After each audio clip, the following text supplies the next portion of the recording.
O ministro da Educação, Milton Ribeiro, foi exonerado do cargo nesta segunda-feira. Milton Ribeiro é o quarto ministro da Educação da gestão Jair Bolsonaro. Antes foram nomeados para o cargo o Ricardo Vélez Rodrigues, Abraham Weintraub e Carlos Alberto Decotelli. Milton Ribeiro assumiu em julho de 2020, ele era vice-reitor da Universidade Mackenzie, vice-presidente do Conselho Deliberativo dessa mantenedora na instituição.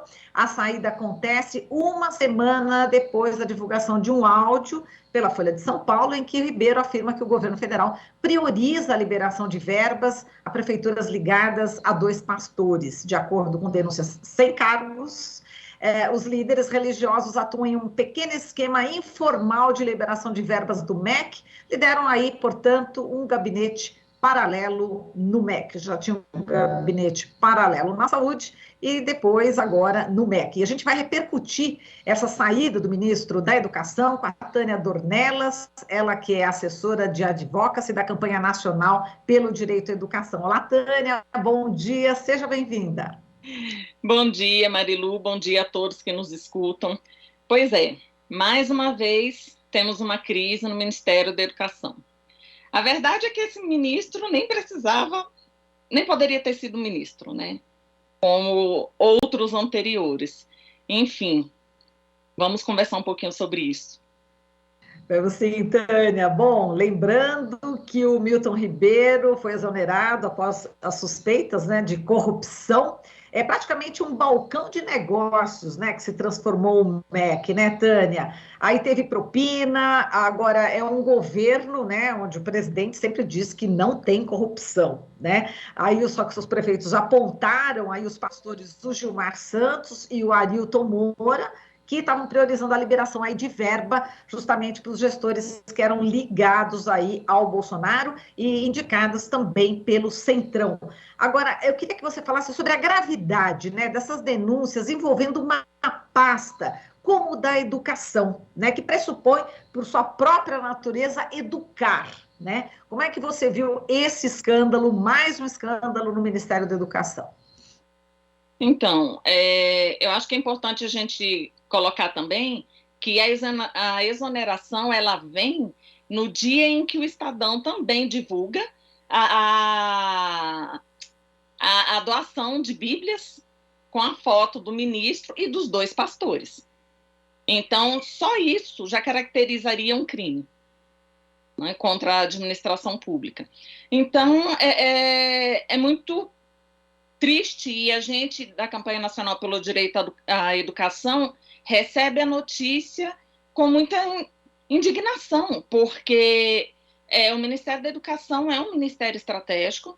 Se nós queremos um desenvolvimento sustentável e sustentado, não há como concretizar esse desenvolvimento se não for por meio da educação, porque ela afeta todas as outras dimensões. Então, é inadmissível que um gestor público que ele ignore praticamente todos os princípios da gestão pública, porque é isso que está acontecendo, ignora todas as dimensões, ignora a transparência, ignora a ética, ignora a impessoalidade, a moralidade administrativa, a publicidade dos atos e a eficiência. Então, é inaceitável que um gestor em um cargo tão importante dentro de um governo, participe de ações de corrupção e de improbidade administrativa que afetam diretamente o erário público. Exato. E agora eu vou ler um trecho da carta dele, né? Enfim, durante essa entrega, né, do cargo, ele disse o seguinte, né? Tenho plena convicção que jamais pratiquei ato de gestão que não fosse pautado pela legalidade, pela probidade, pelo compromisso com o erário. As suspeitas de que foram cometidos atos irregulares devem ser investigadas com profundidade. Tomo essa iniciativa com o coração partido, prezo pela verdade e sei que a verdade requer tempo para ser alcançada. Sei de minha responsabilidade política, que muito se difere da jurídica. Bom, enfim, eu queria que você comentasse, né, a respeito dessa declaração e com todas as evidências, né, que foram mostradas, enfim, pela Folha de São Paulo, pelo jornal Estado de São Paulo, que repercutiu aí nacionalmente, né? Como é que você viu essas desculpas aí, enfim, essa justificativa do ministro, agora ex-ministro? Na verdade, são justificativas injustificáveis, porque é isso, nós estamos vivendo um momento histórico no Brasil que o concreto, ver, né? São Tomé falava ver para crer, mas já não adianta mais ver para crer, porque é impossível que com provas materiais, porque são provas materiais, são áudios, é uma Bíblia com uma fotografia, que com todas essas provas ainda se tente justificar o injustificável, sabe? Que é a continuidade da corrupção, que não há, na verdade, nenhum combate à corrupção. O que nós temos é uma fragilização de espaços, inclusive de controle. O que nós temos é uma falta de transparência de dados, inclusive com um apagão de dados, não só na educação. É importante que se coloque que não é só na educação, em todas as dimensões políticas, na esplanada dos ministérios, nós estamos sem transparência. Então, é fundamental que os órgãos de controle, a partir das competências que lhes cabem, levem adiante estas denúncias, não deixem que elas sejam colocadas na gaveta, porque é importante que a gente investigue, é importante que a população, que a sociedade tenha acesso às informações verídicas com relação a essas denúncias de corrupção. Nós estamos em ano eleitoral, o Ministério da Educação é um ministério, como eu já coloquei, extremamente estratégico para qualquer governo, é um ministério que vem sofrendo cortes orçamentários consideráveis. Para você ter ideia, em 2020, o Ministério da Educação recebeu aproximadamente 504 milhões de orçamento, e agora em 2022, 257 milhões. É importante lembrar que nós estamos ainda, embora de forma mais arrefecida, mas nós ainda estamos em um período de pandemia, nós ainda estamos em um momento em que o Ministério da Educação deveria ser protagonista das ações de retorno às aulas no pós-pandemia, e que isso exige financiamento. E o pouco financiamento que nós temos hoje tem sido usado para a corrupção.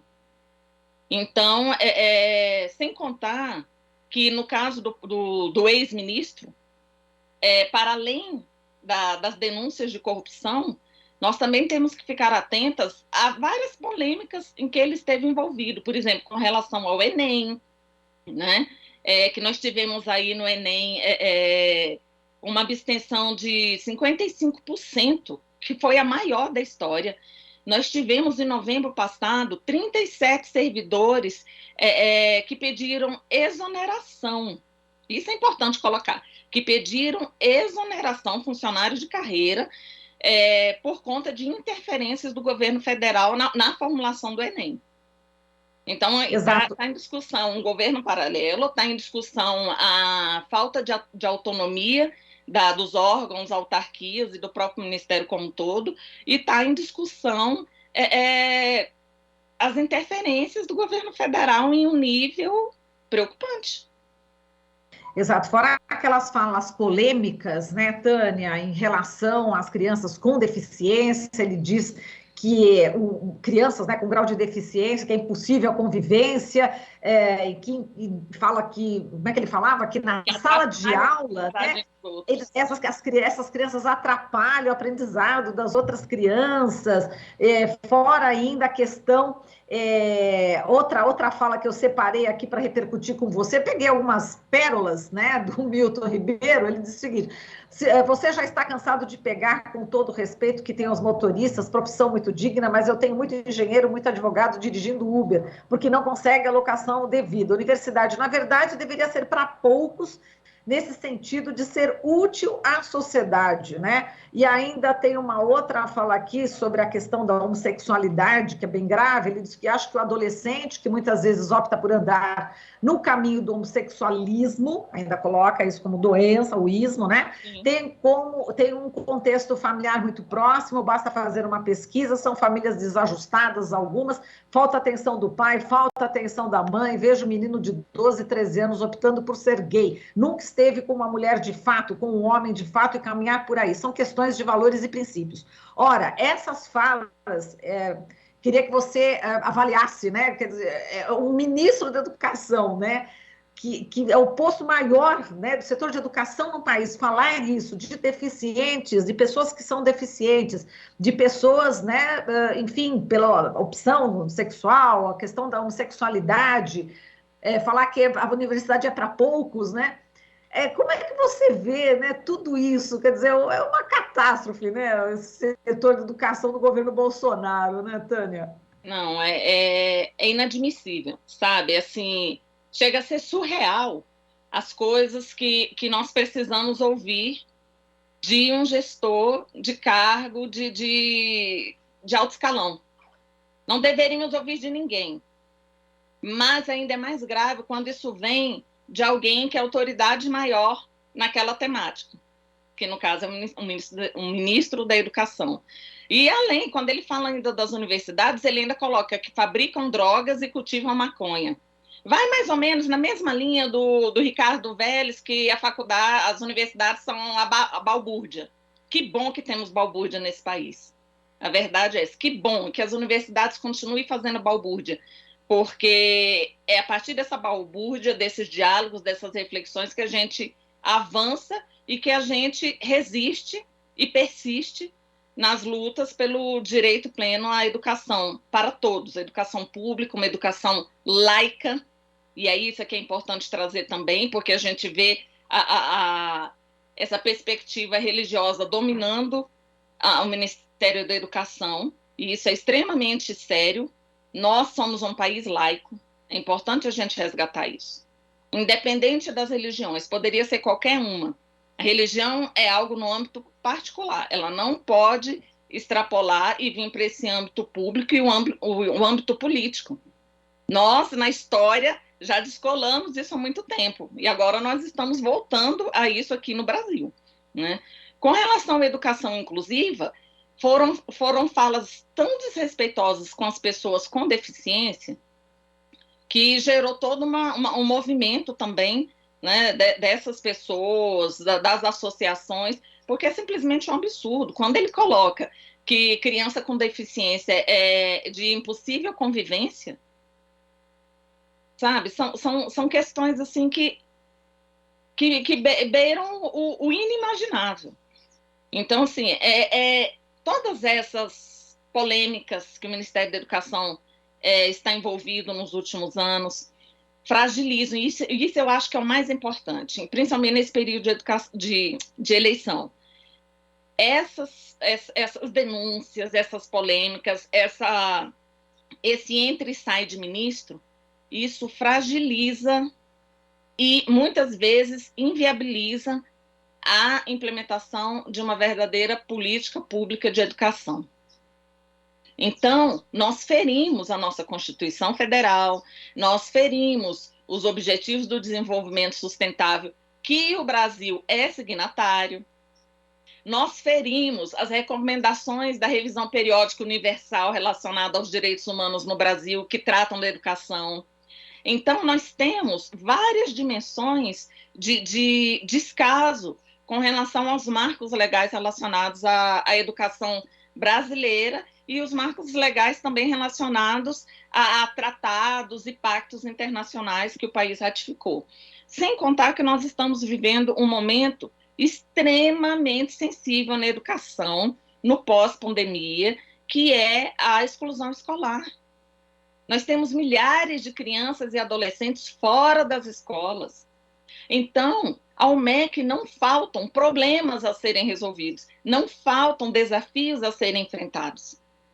Mas, para além desses desafios, nós ainda temos que lidar com pessoas que assumem uma pasta tão estratégica e que não têm o mínimo de lastro para garantir que realmente o direito à educação seja garantido.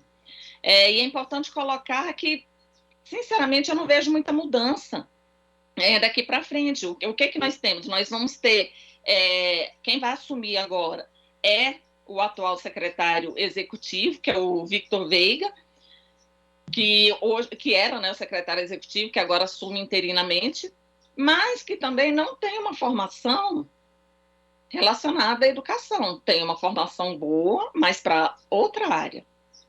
Então, é importante que a gente comece a refletir essas questões, porque nesse processo eleitoral nós precisamos, mais do que nunca, saber, conhecer quais são as plataformas políticas das pessoas que vão se candidatar a assumir esse cargo maior da presidência da República, porque nós precisamos mudar a realidade desse país. Exato. E a questão das fake news, né? A gente precisa combater porque, enfim, esse processo educativo, né? No período eleitoral também é muito importante para que as pessoas saibam, como você falou, é preciso saber exatamente os candidatos, enfim, qual que é o programa de governo e combater. Como é que a gente combate isso nessa questão da educação? Tem muita gente ainda que não tem o domínio total das informações, né, Tânia? As informações verdadeiras, né? Com certeza, e você acaba que, como as pessoas não têm um conhecimento maior, acabam que se deixam levar por informações de aplicativos que recebem, e aí vem no grupo da família e aquilo vira uma bola de neve. Então, a questão é,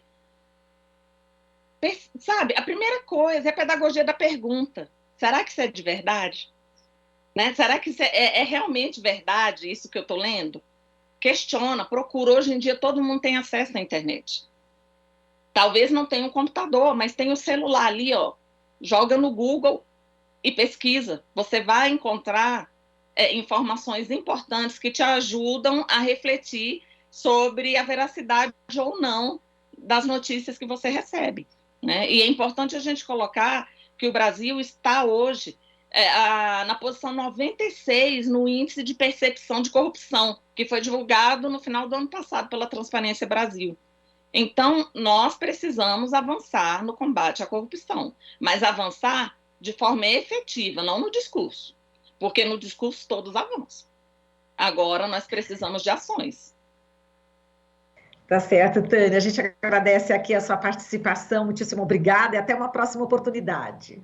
Eu que agradeço. A campanha nacional pelo direito à educação vai continuar acompanhando, denunciando todos os desmazelos que têm acontecido no âmbito do direito à educação, e a gente se coloca à disposição para debates futuros. Obrigada. Falamos aqui com a Tânia Dornelas, assessora de Advocacy da campanha nacional pelo direito à educação. Você está ouvindo Jornal Brasil Atual. As notícias que os outros não dão.